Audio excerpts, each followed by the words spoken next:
Big boss വന്ന ശേഷം എല്ലാവരും വലിയ വലിയ കാര്യങ്ങൾ ചെയ്ത് തുടങ്ങിയിട്ടുണ്ട്. പലരും ഡയറക്ഷനിലൊക്കെ ആണെങ്കിലും ബിഗ് ബോസിൽ വരണമെന്നില്ല. അതിപ്പോ നമുക്ക് ഇഷ്ടമുള്ള കാര്യങ്ങളാണ്, നമുക്ക് പാഷനേറ്റ് ആയിട്ടുള്ള കാര്യങ്ങളാണെങ്കിൽ അതിൻ്റെതായ സമയമുണ്ട് ദാസ. അപ്പൊ അതൊക്കെ അങ്ങ് നടക്കും, അത്രേ ഉള്ളൂ. അടുത്തൊരു പരിപാടി എപ്പോഴാണ് നമുക്ക് അത് സത്യം പറഞ്ഞാൽ എനിക്കറിയില്ല. ആരെങ്കിലൊക്കെ വിളിക്കണം, എന്നാലേ ഉള്ളൂ. ഇന്നലെ ബിഗ് ബോസിൽ മറ്റേ സിബിൻ ലൈവിൽ വന്നിട്ട് ബിഗ് ബോസിനെതിരെ നല്ല രീതിയിൽ സംസാരിക്കുന്നുണ്ടായിരുന്നു. കണ്ടിരുന്നു? എന്ത് തോന്നി? എനിക്ക് പ്രത്യേകിച്ചൊന്നും തോന്നിയില്ല. എനിക്ക് അതിനെ പറ്റി ഒന്നും പറയാനില്ല. സിബിന്റെ ഗെയിമൊക്കെ കണ്ടിട്ട് എങ്ങനെയുണ്ടായിരുന്നു? നല്ല ഗെയിം. നല്ല സംസാരിക്കാൻ എന്തായിരുന്നു തോന്നിയത്? സിബിന്റെ ഗെയിം ബിഗ് ബോസ് കാണാറുണ്ടോ? ഇല്ല, ഇപ്പൊ കാണാറില്ല. എന്തുകൊണ്ടായിരുന്നു? എന്തുകൊണ്ടാണ് കാണാതിരിക്കാൻ കാരണം? താല്പര്യമില്ല ഇപ്പൊ കാണാൻ. എന്തുകൊണ്ടായിരിക്കാം? എന്തോ ആ ഷോനോടുള്ള ഒരു ഇഷ്ടം. ഈ ബിഗ് ബോസ് സീസൺ 6 ഇപ്പോൾ ഒരു നല്ലൊരു ഗെയിം ചേഞ്ചേഴ്സ് ഒന്നും ഇല്ലാന്ന് തോന്നുന്നുണ്ടോ? ഒരു മത്സരാർത്ഥികൾ നല്ല രീതിയിൽ പെർഫോം ചെയ്യുന്ന മത്സരാർത്ഥികൾ ഇല്ലെന്ന് തോന്നുന്നു സീസൺ 6. എനിക്കറിയില്ല. അതിനകത്ത് ഇപ്പൊ നമുക്കിപ്പോ എല്ലാ സീസണിലും ഒരാളോടൊരു ഇഷ്ടമൊക്കെ തോന്നാറുണ്ടല്ലോ. ലൈക്ക് ടുവേർഡ്സ് ഇതിപ്പം എനിക്ക് തോന്നുന്നു 50 ദിവസം കഴിഞ്ഞു. സമയമൊക്കെ ആകുമ്പോഴേക്കും സാധാരണ നമ്മൾ ബിഗ് ബോസ് കാണുന്ന ആൾക്കാർക്ക് ഒരാളോട് ഇഷ്ടമൊക്കെ അങ്ങനെ തോന്നും. അങ്ങനെ ഒരാള് എനിക്ക് എൻ്റെ വ്യക്തിപരമായ അഭിപ്രായമാണ്. വേറെ എല്ലാവർക്കും വേറെ അഭിപ്രായം ഉണ്ടാവും. എനിക്ക് അങ്ങനെ ഒരാളെ ഇതുവരെ തോന്നിയില്ല. പല നാടകങ്ങൾ ഈ പ്രാവശ്യം ബിഗ് ബോസിൽ ഇറങ്ങിയായിരുന്നു പറയുന്നത്. ജാസ്മിനെ പോലുള്ള ആൾക്കാർ കരയുന്നത്. സിബി വന്ന് ഇന്നലെ ലൈവിലും സംസാരിച്ചായിരുന്നു. അത്തരം കണ്ടസ്റ്റന്റ് ഒക്കെ റിയൽ ഫേക്ക് തന്നെയാണെന്ന് തോന്നുന്നുണ്ട്. സത്യം പറഞ്ഞാൽ എനിക്ക് അതിനെപ്പറ്റി അറിയില്ല. ശരിക്കും ഈ പ്രാവശ്യം മെഡിക്കലി അൺഫിറ്റ് ആയിട്ടുള്ളവരാണ് കൂടുതലും കയറിയെന്ന് തോന്നുന്നു. എല്ലാവരും കൂടുതലും ഫിസിക്കലി അൺഫിറ്റ് എന്ന് പറഞ്ഞാല് ഇത് നമുക്ക് കുറെ ടെസ്റ്റും കാര്യങ്ങളും ഒക്കെ ഉണ്ട് ഇതിനകത്ത് കയറുന്നതിന് മുന്നേ. ഇതൊക്കെ ചെയ്യിപ്പിച്ചിട്ട് തന്നെയാണ് അതിനകത്ത് കയറുന്നത്. ഈ പറയുന്ന പോലെ സൈക്കോളജിക്കൽ ടെസ്റ്റ് അടക്കം ഉണ്ട്. ഒരു സൈക്കോളജിസ്റ്റ് വന്ന് നമ്മളെ ഒരു മണിക്കൂർ ഇരുത്തി നമ്മളോട് സംസാരിച്ച് ഇതെല്ലാം ചെയ്തിട്ടാണ് നമ്മൾ അതിനകത്തേക്ക് വിടുന്നത്. അപ്പം അത്രയും പ്രിക്കോഷൻസും അത്രയും ടെസ്റ്റും കാര്യങ്ങളും ഒക്കെ ചെയ്തിട്ടാണ് ഈ ഷോയ്ക്കുള്ളിലേക്ക് വിടുന്നത്. പിന്നെ അതിനുള്ളിൽ പോയിട്ട് സംഭവിക്കുന്നത് നമുക്ക് പ്രെഡിക്റ്റ് ചെയ്യാൻ പറ്റുന്ന കാര്യങ്ങളല്ല. അതിപ്പം മാനസികമായാലും ശാരീരികമായാലും സംഭവിക്കാവുന്ന കാര്യങ്ങളേ ഉള്ളൂ. അതിലിപ്പോ നമുക്കൊരു മോശം സീസണാണെന്ന് തോന്നുന്നു. എനിക്ക് അഭിപ്രായമില്ല. അഖിൽമാരാണ്ട് ഈ കാസ്റ്റിംഗ് കൗച്ച് വിവാദ പരാമർശം ഉണ്ടല്ലോ, അതിനെ എങ്ങനെ ചേച്ചി നോക്കി കാണുന്നത്? എനിക്കറിയില്ല. അതിപ്പോ അങ്ങനെ ഒരു കാസ്റ്റിംഗ് കൗച്ച് അവിടെ ഉണ്ടെന്നുണ്ടെങ്കിൽ അതുമായി ബന്ധപ്പെട്ട ആൾക്കാർ മുന്നോട്ട് വന്ന് സംസാരിക്കണം. അത് സംസാരിക്കാത്തിടത്തോളം കാലം അദ്ദേഹം മറ്റുള്ളവർക്ക് വേണ്ടി സംസാരിച്ചാൽ അദ്ദേഹം പിഴ കേൾക്കേണ്ടി വരും. ഈ പറഞ്ഞ പോലെ നമ്മുടെ അടുത്ത് പറഞ്ഞിട്ട് നമ്മളത് പുറത്ത് വന്ന് പറയുന്നു, പക്ഷെ അവസാനം മറ്റേ ആൾക്കാർ സൈലന്റ് ആയി പോയി. ഇപ്പൊ അതാണ് അഖിലേട്ടന് സംഭവിച്ചത്. ആളുടെ അടുത്ത് ആരൊക്കെയോ പേഴ്സണലി പറഞ്ഞു എന്ന് പറയുന്നു. ആള് അത് വെച്ചിട്ട് അവർക്ക് വേണ്ടി സംസാരിക്കുന്നു. പക്ഷെ at the end of the day അവര് തുറക്കുന്നില്ല. ഇപ്പൊ അദ്ദേഹം പെട്ടു. കുറെ ആൾക്കാർ ഇപ്പൊ അദ്ദേഹത്തിനെ ഇങ്ങനെ ടോർച്ചർ. അപ്പൊ ഇതിന്റെ സത്യാവസ്ഥ എന്താണ്?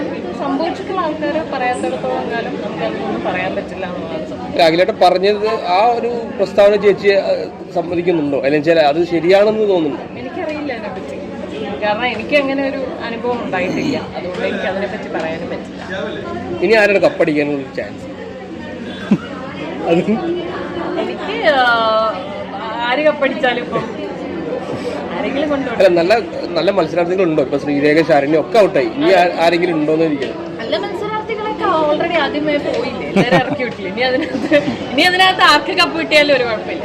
ജാസ്മിൻ ആയിരിക്കോ കപ്പ്? അറിയില്ല, ചിലപ്പോ ആവാതിരിക്കും. ഇപ്പൊ ജാസ്മിൻ എനിക്ക് തോന്നുന്നു അത്യാവശ്യം സപ്പോർട്ടേഴ്സ് ഉണ്ട്. ജാസ്മിന്റെ ഇമേജ് മാറി തുടങ്ങി പുറത്ത്. ജാസ്മിന്റെ ട്രാക്ക് മാറ്റി. ഇനിയിപ്പോ ജാസ്മിൻ കുറച്ചും കൂടി നല്ലതാവും. ഭയങ്കര പോസിറ്റീവായിട്ട് വരും. സാധ്യതയില്ലാതെയില്ല. ഫേവറിസം ഉണ്ടോ ശരിക്കും? അറിയില്ല. ഇത് എനിക്ക് പറയാൻ പറ്റില്ല. കാരണം ഇപ്പം ജാസ്മിനുമായിട്ട് കമ്പയർ ചെയ്യുന്നത് എന്നെയാണ്. സീസൺ 2 ആയിരിക്കും ഒരു കപ്പ് എന്ന് പറഞ്ഞിട്ടാണ്. പക്ഷെ എനിക്ക് ഇതിനെപ്പറ്റി ഒരു അറിവില്ല. ഇത് പുറത്തിറങ്ങുമ്പം ആൾക്കാരിങ്ങനെ പറയുന്ന കണ്ടിട്ടാണ് ഞാൻ. അപ്പൊ എനിക്കിത് പേഴ്സണലി ഭയങ്കര മാനസികമായിട്ട് ബുദ്ധിമുട്ടുണ്ടാക്കുന്ന കാര്യമാണ്. കാരണം എനിക്കാരും അതിനകത്ത് കപ്പ് തരാമെന്നുള്ള വാക്കൊന്നും പറഞ്ഞിട്ടില്ല. പക്ഷെ പുറത്ത് എങ്ങനെയാണിത് ടെലികാസ്റ്റ് വന്നിരിക്കുന്നത് ഇതൊന്നും എനിക്കറിയില്ലായിരുന്നു. പുറത്ത് വന്ന് കണ്ടു കഴിയുമ്പോഴാണ് ഞാൻ പല കാര്യങ്ങളും. അപ്പൊ അന്നേ ഞങ്ങളുടെ സീസണിലുണ്ടായിരുന്ന എല്ലാവരും പറഞ്ഞിട്ടുണ്ടായിരുന്നു ബിഗ് ബോസ് ഒരു വളരെ നല്ല എഡിറ്റഡ് ഷോ ആണ്. ഇതെങ്ങനെ പുറത്തേക്ക് വരണം എന്നുള്ളത് ഇതിന്റെ ക്രിയേറ്റേഴ്സ് ആണ് തീരുമാനിക്കുന്നത്. ആരെ എങ്ങനെ ആദ്യം കാണിക്കണം, പിന്നെ എങ്ങനെ കാണിക്കണം, ഇതെല്ലാം ക്രിയേറ്റേഴ്സിന്റെ കയ്യിലാണ്. നമുക്കറിയില്ല അതിന്.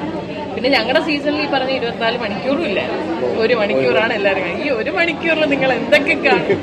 ആ 1 മണിക്കൂറിൽ ഞാനിനി കേൾക്കാൻ ചീത്ത ബാക്കിയൊന്നുമില്ല. അതുകൊണ്ട് എനിക്ക് അതിലൊന്നും ഒരു അഭിപ്രായവും പറയാനില്ല. ഈ ഷോ നമ്മൾ ഇതിൽ പങ്കെടുക്കാതെ പുറത്തിരുന്ന് കണ്ടോണ്ടിരുന്നത് ഭയങ്കര രസമായിരുന്നു, ഭയങ്കര ഇഷ്ടമായിരുന്നു.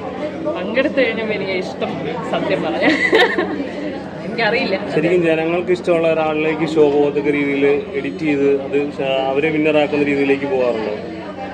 ആക്ച്വലി എനിക്കറിയില്ല. ഇതിപ്പം ചിലപ്പോൾ ജനങ്ങൾക്ക് ഇഷ്ടം കൂടുതൽ വരുന്ന ആൾക്കാരെ ചിലപ്പോൾ കുറച്ചും കൂടെ ഹൈലൈറ്റ് ചെയ്ത് കാണിക്കുമായിരിക്കും. ഇത് എന്തൊക്കെ പറഞ്ഞാലും ഒരു ബിസിനസ് അല്ലേ, അവർ കാശിറക്കുന്ന പരിപാടിയാണല്ലോ. അപ്പൊ അവർക്ക് തിരിച്ച് ജനങ്ങൾ കാണണം എന്നുണ്ടെങ്കിൽ ജനങ്ങളുടെ ഇഷ്ടം അനുസരിച്ച് ഈ ഷോനെ കൊണ്ടുപോകണം. പിന്നെ അതനുസരിച്ചല്ലേ അവരിത് ടെലികാസ്റ്റ് ചെയ്യും. അല്ല, ഇതിപ്പോ ഗബ്രി ഔട്ടായി പുറത്തു വന്ന ശേഷം ഗബ്രി നാച്ചുറൽ അല്ലെങ്കിൽ നേരെ കാണാൻ ഭയങ്കര പാവവും അല്ല അങ്ങനത്തെ one of the best players. Gabri final 5 വരേണ്ട ആളായിരുന്നു. അതാ ഞാൻ പറഞ്ഞു, നല്ല ആൾക്കാരെല്ലാം പോയി. അതുകൊണ്ട് ഇനിയിപ്പോ ആരും അപ്പടിച്ചാലും ജാസ്മിൻ ഗബ്രി പ്രണയമുണ്ടല്ലോ, അത് അവർ കൊടുക്കുന്ന ടാസ്ക് ആണോ ശരിക്കും? കൊടുക്കുന്ന ടാസ്കോ? അതിന് കേറുന്ന മുന്നേ നിങ്ങൾ എങ്ങനെ പ്രണയിക്കണം എന്നൊക്കെ കൊടുക്കാറുണ്ടോ?